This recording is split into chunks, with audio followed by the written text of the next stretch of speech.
70 साल में जो नहीं है वो हम कर देंगे। हाँ, उन्होंने कर दिया, विकास तो नहीं किया, लेकिन 70 साल में जो विनाश नहीं हुआ वो विनाश इन्होंने कर दिया। तो जो इनका उद्देश्य था, अंदरूनी उद्देश्य था, वो जनता के सामने उनका दोगला चेहरा सामने आता जा रहा है। आप यहाँ किसान के आंदोलन को समर्थन देने आई, आपने किसानों के जो 3 बिलें तीनों पढ़े हुए अच्छी तरीके से? आरएसएस से तो नहीं भेजा आपको। मैं भी सपोर्टर आपका हूँ, साबित करूंगा, लेकिन मेरे सवालों को मेरे पर भड़कने की जरूरत नहीं है। अरे आप स्टॉक करने वाले लोग हैं, जो बनिए लोग हैं, वो स्टॉक ही करते हैं अनाज को। कार्रवाई करते हैं सर, सीमित कार्रवाई तो अभी भी नहीं होगी। मैं पीड़ित हूँ, मेरी बीवी ने पुलिस के साथ मिलकर मेरे को घर से निकाला हुआ। अगर मेरे पास पैसा नहीं तो कोर्ट तो मैं भी नहीं जा सकता। मोदी जी के भाई हो, मुझे पता है, इसलिए मैं ये कहना चाह रहा हूँ, बीबी की परेशानी यहाँ मत निकालो। नहीं, मैं स्टाफ तो बीवी से जो परेशान है, मैं अपनी बीवी को छोड़ना नहीं चाहता, इसलिए इस आंदोलन में बैठा हूँ। मैं अपने बच्चों को छोड़ना नहीं चाहता। अगर तुम छोड़ना चाहते हो और प्रधानमंत्री जी छोड़ना चाहते हैं तो तुम्हें और उनको मुबारक हो। अरे मुझे छोड़ दे, मेरी बीवी ने, मैंने नहीं छोड़ा। बीवी के भेजने से मैं आया हूँ। तुम्हारी बीवी अगर तुम्हें छोड़ के चली गई और प्रधानमंत्री जी की बीवी प्रधानमंत्री जी को छोड़ के चली गई तो इस आंदोलन का कसूर नहीं है भाई साहब, ये अपने आप में झांक के देखो।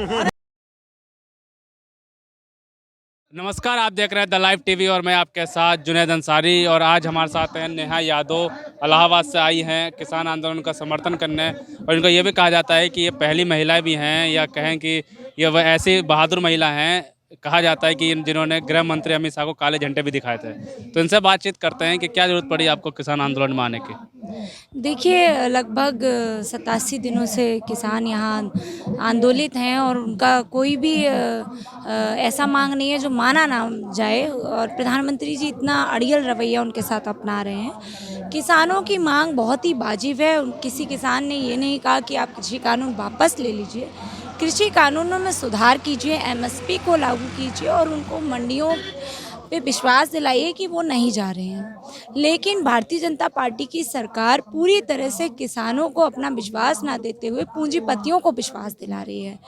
भाजपा के जितने बड़े नेता हैं, प्रधानमंत्री जी स्वयं कॉर्पोरेट परस्त लोगों को बढ़ावा दे रहे हैं। इसलिए उन्होंने किसानों की बात नहीं सुनी, किसानों के आंदोलन में आने की ज़रूरत नहीं समझी, किसानों के मुद्दों को देश का मुद्दा नहीं समझा। इसी वजह से किसान आंदोलन में बैठे हैं और आज किसानों के बच्चे इस आंदोलन में समर्थन देने आए, क्योंकि पहला हमला भारतीय जनता पार्टी की सरकार ने विश्वविद्यालयों में किया, शिक्षा पे हमला किया, शिक्षा का बाजारीकरण किया, छात्रों के ऊपर हमला किया। और आज जब जो हमारा पेट भरते हैं, हमारे अन्नदाता हैं, हमारे माता पिता हैं, ये हमला उनके ऊपर है, तो उनके बच्चे ये हमला बर्दाश्त नहीं कर सकते। इसलिए आज उनके बच्चे यहाँ समर्थन देने आए। आप कह रहे हैं कि ये कृषि कानून भी तो इसीलिए लाया गया है कि विकास करे, ये भी तो एक मुद्दा है। प्रधानमंत्री जब खुद कह रहे हैं कि इससे विकास होगा तो फिर क्या दिक्कत है? विकास का मॉडल तो वो जब 2014 में आए थे तो भी बड़े बड़े लोक लुभावन नारों के साथ आए थे सत्ता में। तब भी उन्होंने कहा था कि हम 70 साल में जो नहीं है वो हम कर देंगे। हाँ, उन्होंने कर दिया, विकास तो नहीं किया, लेकिन 70 साल में जो विनाश नहीं हुआ वो विनाश इन्होंने कर दिया। तो जो इनका उद्देश्य था, अंदरूनी उद्देश्य था, वो जनता के सामने उनका दोगला चेहरा सामने आता जा रहा है।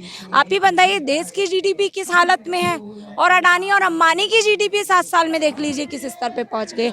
आप यहाँ किसान के आंदोलन को समर्थन देने आई, आपने किसानों के जो 3 बिलें तीनों पढ़े हुए अच्छी तरीके से हैं, तो ये जायज़ है फिर, है ना? आप समर्थन में है कि नहीं? नहीं, मैंने पढ़े नहीं तो मैं कैसे, मैं नहीं कह सकता, क्योंकि मैं पढ़ा ही नहीं है। मैं तो यहाँ देखने के लिए आया कि पहले आपको पढ़ना चाहिए था कि ये बैठे क्यों हैं। तो मैं आपसे पूछ रहा क्योंकि समर्थन आप कर रहे हैं। नहीं, हम लोग तो रोटी खाते हैं आप?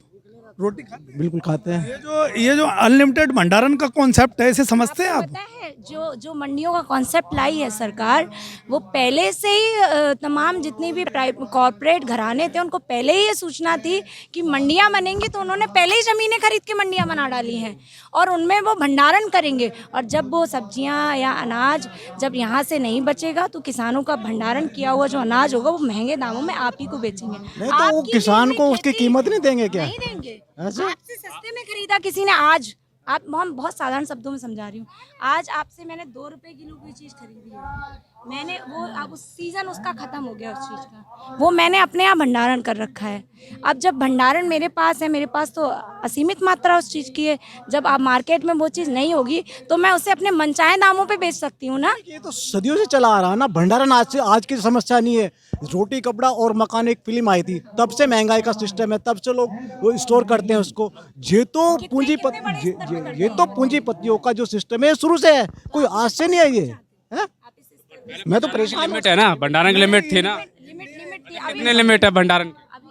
भंडारण के पहले कितने लिमिट है या गैर कानूनी है नहीं ये भंडारण का? नहीं तो भंडारण का गैर कानूनी है तो, लेकिन होता तो शुरू से हो रहा ना। ये तो पहले नहीं होता था। आंदोलन भाई साहब क्यों भंडारण गैर कानूनी था ना, क्यों चल रहा है? आंदोलन क्यों चल रहा है? 3 कानूनों को वापस लेने के लिए है ना, वही है ना। तो हाँ, अच्छा कानूनों के फायदा तो होगा। देखो क्या फायदा, गरीब के लिए सबसे ज्यादा फायदा है। क्यों? जब अनाज महंगा खरीदा जाएगा तो महंगा बिकेगा। तो अगर खरीदने की बात नहीं हो रही है यहाँ। आज भी बड़े बड़े होटल में जाओ, 4-5 हजार रुपए की थाली बिकती है। भाई 5,000 की थैली आप खाते होगे? नहीं ना, आपके मोदी जी खाते अरे मैं लोग सुनो, ये 5,000 की थैली ये आरएसएस से गरीब तो नहीं भेजा है ना आपको, आरएसएस से तो नहीं भेजा है आपको। मैं भी सपोर्टर आपका हूँ, साबित करूंगा, लेकिन मेरे सवालों को मेरे पर भड़कने की जरूरत नहीं है। अरे आपने तो मैं पूछ रहे हैं, हम भी इंसान हैं, आप भी इंसान हैं, सबके अपने अपने विचार हो सकते हैं, लेकिन बस मैं पूछ रही हूँ कि आप आरएसएस से हैं क्या? बहुत बढ़िया बात है, लेकिन मैं ये पूछ रहा, अरे यार मेरी बात तो सुनो, मैं 5,000 की थाली पूछ रहा हूँ। जब विरोध को सुनना नहीं चाह रहे तो विरोध करेगा कौन? तो ये तो तानाशाही आपकी भी है ना। नहीं तो मैं ये बता रहा हूँ कि भंडारण का व्यवस्था तो पहले से भी थी। जो जितने भी जो स्टॉक करने वाले लोग हैं, जो बनिए लोग हैं, वो स्टॉक ही करते हैं अनाज को। कार्रवाई तो अभी भी नहीं होगी क्या? कानून में है। नहीं जा सकते, अब आप कोर्ट नहीं जा सकते, बताइए, अपनी चीजों के खिलाफ में आप कोर्ट नहीं जा सकते, यही कानून है। मैं पीड़ित हूँ, मेरी बीवी ने पुलिस के साथ मिलकर मेरे को घर से निकाला हुआ। अगर मेरे पास पैसा नहीं तो कोर्ट तो मैं भी नहीं जा सकता। मोदी जी के भाई हो, मुझे पता है, इसलिए मैं ये कहना चाह रहा हूँ, बीबी की परेशानी यहाँ मत निकालो। नहीं मैं स्टॉप तो बीवी से जो परेशान है, मैं अपनी बीवी को छोड़ना नहीं चाहता, इसलिए इस आंदोलन में बैठा हूँ। मैं अपने बच्चों को छोड़ना नहीं चाहता। अगर तुम छोड़ना चाहते हो और प्रधानमंत्री जी छोड़ना चाहते हैं तो तुम्हें और उनको मुबारक हो। अरे मुझे छोड़ दिया मेरी बीवी ने, मैंने नहीं छोड़ा। मैं सुनो, मेरी बीवी अनलिमिटेड भंडारण का विरोध कर रही है। मेरी बीवी जो है ना, जो कॉन्ट्रैक्ट फार्मिंग है उसका विरोध कर रही है। बीवी के भेजने से मैं आया हूँ। तुम्हारी बीवी अगर तुम्हें छोड़ के चली गई और प्रधानमंत्री जी की बीवी प्रधानमंत्री जी को छोड़ के चली गई तो इस आंदोलन का कसूर नहीं है भाई साहब। ये अपने आप में जाग के देखो, दिक्कत है कहीं ना कहीं, दिक्कत है। अनलिमिटेड भंडारण का जो मामला है, वो अनलिमिटेड का भंडारण का मामला है, वो अब हम कार्रवाई नहीं करवा सकते। अगर उद्योगपति हमारे देश का अनाज अपनी गोदामों में भर लेंगे, हम कार्रवाई नहीं कर सकते, पुलिस भी नहीं करेगी उन पर। आप जब दोगे नहीं तो भरेंगे कैसे अनाज आपका? 1 मिनट सुनो, ये चीज मेरी है, जब मैं नहीं दूंगा उसको, उद्योगपति को, तो छोड़ के इसीलिए मैं कह रहा हूँ, है तो तेरी खेत भी तो बेच रहे हैं, वो खेत भी बेच रहे हैं। वो ये कह रहे हैं खेत आप नहीं करोगे, खेत अडानी अम्बानी करेगा, जैसे वो बताएंगे वैसे करोगे। क्यों करोगे ऐसे? जब कॉन्टेक्ट, इसीलिए तो बैठे हैं मेरे जबरदस्ती। ऐसे क्यों? टैक्स फार्मिंग क्या है? अरे भाई जब चलो ठीक है, बहुत जबरदस्ती पुलिस है, क्यों? वो रास्ता रोकी हुई है। यहाँ कोई रास्ता किसानों ने नहीं रोकी ना, खुलवा लो जाके। प्रधानमंत्री जी ने रुकवा दी रास्ता, अमित शाह जी ने रुकवा दी, वो जो तुम्हारे मंत्री हमारे उत्तर प्रदेश के मुख्यमंत्री जी ने रुकवा दी, खुलवा दो। हम हाथ जोड़ रहे हैं, खुलवा दो। ये जनता को परेशान करने के लिए बंद करी है, किसानों को कोई लेना देना नहीं। किसान यहाँ बैठा है। भाई साहब आपके चरण कहाँ है? और सरकार ने कोई रूल्स बनाया, मैं नहीं उसको फॉलो करता तो क्या मैं जबरदस्ती मेरे से फॉलो कराएगा? क्यों? अरे कानून है, ठीक है, मेरे पास जमीन है, मैं अपनी जमीन खुद बेच रहा हूँ, खुद खा रहा हूँ, खुद मैं अपनी मर्जी से जहाँ मर्जी बेच रहा हूँ। तो ये सरकार तुम अपनी मर्जी से नहीं करोगे, कॉन्ट्रैक्ट फार्मिंग वो तो तब है अगर मैं उसको कंपनी को दूंगा तब ना। भाई साहब पढ़ लो, भाई साहब पढ़ लो यार, पढ़ लो। ओ भैया, ओ भाई साहब पढ़ लो, मेरे भाई साहब पढ़ लो। घरवाली छोड़ दी धोखे में ही, ऐसे ही कानून छूट गई उसकी गलती की वजह से। उसकी गलती थी। सुरक्षा में सवाल तो अभी भी उठ रहे हैं। आपने जैसे उन्नाव का केस का बताया, फिर बिजनौर में भी अभी 8 साल की बच्ची का रेप हुआ है। ना, चाहे वो बिजनौर हो, चाहे उन्नाव हो, हाथरस हो, इलाहाबाद हो, बरेली हो, हर जिले में उत्तर प्रदेश में आप पिछले 4 साल के अंदर एनसीआरबी का डेटा ये कहता है कि पहले सिर्फ एक दिन में 7 महिलाओं के साथ इस तरह की घटनाएं, छेड़खानी, बलात्कार, इस तरह की घटनाएं सामने आती थी। लेकिन आज एक दिन में उत्तर प्रदेश में 57 महिलाओं के साथ इस तरह की घटनाएं सामने आ रही हैं। तो आप ही बताइए, देश की बेटियां, प्रदेश की बेटियां सुरक्षित कहाँ हैं? सबसे ज़्यादा असुरक्षित प्रदेश उत्तर प्रदेश बन गया है। अभी योगी जी ने हाथरस कांड के बाद में आनन फानन में मिशन शक्ति गठित कर दिया। मिशन शक्ति क्या है? आप अखिलेश जी की सरकार में 108 दिया गया था कि कोई भी अगर शिकायत हो तो तुरंत महिलाएं छेड़खानी इस तरह की घटनाओं से निजात पाने के लिए तुरंत कॉल करके शिकायत कर सके और उस पर त्वरित कार्रवाई होती थी 1090 पे। हाँ 1090 181 अखिलेश जी ने दी थी।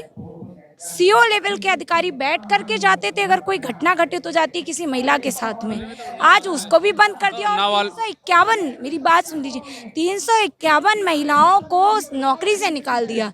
तो रोजगार भी छीन रहे हैं ये महिलाओं को, सुरक्षा भी नहीं दे पा रहे हैं, शिक्षा में भी उन बाजारीकरण कर रहे हैं, पढ़ नहीं पा रही हैं बेटियां, विश्वविद्यालयों में कोई योजना नहीं है इनकी। तो सारी जो भाजपा की रणनीति है वो कहीं ना कहीं पूंजीपतियों को लाभ देने की रणनीति है। देश के युवाओं, नौजवान और किसानों को कहीं से भी लाभ देने की इनकी रणनीति नहीं है। किसानों के लिए आए हैं। अब बंगाल का चुनाव चल रहा है, वहाँ पे भी श्री राम और दुर्गा माता के बीच में बंटवारा किया, तो कैसे देखते? देखिए, असल में इनका पूरे देश में कहीं पर भी राम राज्य नहीं है, अपराध राज्य है, पहली बात। दूसरी बात कि हमेशा से भारतीय जनता पार्टी सांप्रदायिकता का चुनाव लड़ती है। चाहे वो जिस प्रदेश में जाती है उस प्रदेश में जनता को गुमराह करने के लिए सांप्रदायिकता पैदा करती है। आस्था जो हमारी, हम सब राम को मानते हैं, हम सब अल्लाह को मानते हैं, हम सब सिख धर्म को मानते हैं, हम सब ईसाई धर्म। बंटते क्यों हैं? हम सब कोई एक हैं। बंटते क्यों? राजनीति बांट रही है, हम नहीं बटे हैं। हम कब कह रहे हैं? हम तो अभी, यही एक ऐसा स्थल है, किसानों का आंदोलन ऐसा स्थल है, यहाँ सिख भी है, हिंदू भी है, मुसलमान भी है, ईसाई भी है, जैन भी है, पारसी भी है, सब यहाँ है। सरकार तो कह रही है यहाँ पे खालिस्तानी और पाकिस्तानी है। सरकार तो जो भी सरकार के खिलाफ बोलता है उसको पाकिस्तानी बोल देती है, देशद्रोही बोल देती है, अब खालिस्तानी बोल दी है। उसके पास विकल्प नहीं होते हैं ना, तो वो हमेशा ऐसे टारगेट करना चाहती है जिससे हम दिशा रवि की जांच चल रही है, कई लोगों की चल रही है, खालिस्तान मूवमेंट में है, टूल किट के बाद चल रही है। जांच में कुछ नहीं पाया जाएगा। टूल किट क्या है? टूल किट क्या है? सरकार नहीं देती है टूल किट? क्या अपने कार्यकर्ताओं को नहीं देती है टूल किट? में ऐसा क्या साजिश रखी हुई है? टूल किट जनता के बीच ऐसा मैसेज दिया जा रहा है जैसे टूल किट में कोई आतंकी संगठन का सामान आया था और वो खुल जाएगा। कुछ नहीं है उस टूल किट में। एक साधारण से धरना और आंदोलन की बातें हैं, रणनीति है, और वो भी ओपन रणनीति है। कोई ऐसी रणनीति अगर वो कहीं पर भी छुपे तौर पे होती है, अंदरूनी कोई साजिश होती, कोई ट्विटर पे नहीं उसको डालता, कोई सामने नहीं लाता। जनता, सरकार इस तरह के काम करती होगी, सरकार साजिश रचती होगी, सरकार आंदोलनों को तोड़ने की साजिश रचती होगी, इसीलिए सरकार जनता पे भी शक करती है। इस तरह से गिरफ्तारियां हो रही हैं, जमानत भी नहीं दी जा रही है, फिर क्या कहेंगे इसको? क्यों? देखिए, पूरे देश में और खास करके उत्तर प्रदेश में जो भी, चाहे नौजवान हो, चाहे महिलाएं हो, चाहे किसान हो, मजदूर वर्ग हो, जो भी सरकार के खिलाफ बोल रहा है, पूरे देश में जो भी सरकार के खिलाफ बोल रहा है, सरकार उस पर फर्जी मुकदमे लिख दे रही है, जेल भेज दे रही है, उनके परिवारों को प्रताड़ित किया जा रहा है ताकि वो अपनी आवाज़ ना उठा सकें। आप कह रहे हैं कि अभी तो अखिलेश जो है, योगी जी, इन्होंने कड़े जांच के आदेश दे दिए उन्नाव वाले में, और इलाज भी अच्छा कराने के आदेश दिए हैं, तो कैसे कह सकती है? ट्विटर पे आदेश दिए ना, वैसे नहीं दिया। हाथरस पे भी ट्विटर बहुत हो रहा था मुख्यमंत्री जी का, और हर बार वो भी ट्विटर पे ही ज्ञान देते हैं, वही ट्विटर पे आदेश देते हैं, लेकिन धरातल पे कुछ नहीं है। धरातल पे वो हाथरस कांड में भी आरोपियों को बचाने पे लगे थे, अब भी आरोपियों को बचाने में लगे होंगे। तो उत्तर प्रदेश की सरकार संदेह के घेरे में हमेशा रहती है, क्योंकि वो इस तरह के काम करते हैं, हमेशा आरोपियों को बचाने का काम करते हैं, क्योंकि उन आरोपियों के तार कहीं ना कहीं भाजपा से जुड़े होते हैं। शाहजहांपुर का मामला देख लीजिए, पूर्व केंद्रीय मंत्री बलात्कार के आरोपी, और उनको किस तरह से भाजपा ने साफ बचा लिया और उस बेटी को जेल भेज दिया। इस तरह की तो सरकार है। लेकिन अगर राम राज्य है ये, तो सरकार कहते हैं कि राम राज्य है। ये राम राज्य नहीं है, ये राम राज्य नहीं। राम राज्य में किसी सीता का इस तरह से हरण नहीं होता है, सीता की इज्जत नहीं लूटी जाती है। तो अगर बेटियों को ये सीता मानते हैं तो सीता की इज्जत बचाने का भी कर्तव्य इन्हीं का है। ये राम राज्य नहीं है। तो मुद्दे को इन्होंने नहीं बता, कह रही है कि नहीं बनाया, भारतीय जनता पार्टी ने बनाया। तो बंगाल में भी किसानों के मुद्दे पे चुनाव लड़ने के 18,000 रुपये देंगे। यूपी में भी कहा था कि कर्ज माफ़ी करेंगे, यूपी में भी कहा था कि हम पैसे देंगे हर खाते में। आप देख लीजिए उत्तर प्रदेश में कितनी कर्ज माफ़ी हुई है। दे दें अपना डेटा उत्तर प्रदेश के मुख्यमंत्री, कोई डेटा है उनके पास कि कितने किसानों की कर्ज माफ़ी की है और कितना किया है। 1-1, 2-2 रुपए तक कर्ज माफ़ी हुई है। कभी सुना आपने कि 2 रुपए की कर्ज माफ़ी करे हैं उत्तर प्रदेश में? किसान अपना गन्ना लिए बैठा है, उसमें कोई रेट में बढ़ोतरी नहीं हुई है। बता दें कहाँ बिक रहा है गन्ना, कितने में बिक रहा है, कुछ है? सरकार ये पूरी तरह से किसानों को बरगलाने का काम कर रही है, उन्हें धोखे में रखने का काम कर रही है। और किसान फिर लेकिन आज भी जागरूक हो गए हैं। उनकी रैलियों में जाने वाले किसान नहीं है, उनकी रैलियों में अडानी और अंबानी के लोग जाने वाले हैं। अडानी अंबानी के लोग जा रहे हैं रैलियों में। हमेशा आके काले झंडे दिखाए थे, क्यों दिखाए थे आपने? देखिए उस समय पे महिला सुरक्षा एक बड़ा मुद्दा था, और आज भी महिला सुरक्षा बड़ा मुद्दा है। उत्तर प्रदेश में सबसे ज़्यादा महिलाएं असुरक्षित हैं। आप ही देख लीजिए उन्नाव में अभी कितना बड़ा कांड हुआ है। 3 बेटियों को जहर दे दिया, 2 तुरंत मर गई, एक अभी भी ज़िंदगी मौत से जूझ रही है। तो ये सरकार, देश की सरकार और उत्तर प्रदेश की सरकार, दोनों ही भाजपा की सरकारें हैं, और इनका बेटियों की शिक्षा, स्वास्थ्य, रोजगार और सुरक्षा, इन चारों ही चीज़ों में विफलता साबित हुई। इसको लेकर के मैंने विरोध किया था, और आज भी मैं उनका विरोध करती हूँ। अगर हिम्मत है तो आए इलाहाबाद और देख लें इलाहाबाद में क्या मिलेगा।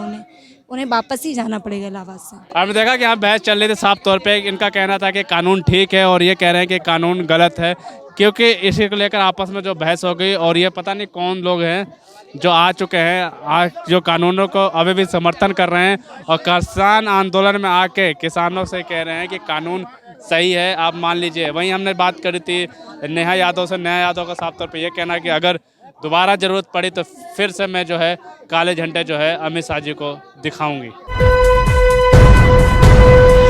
लाइव टीवी, सच सबसे आगे।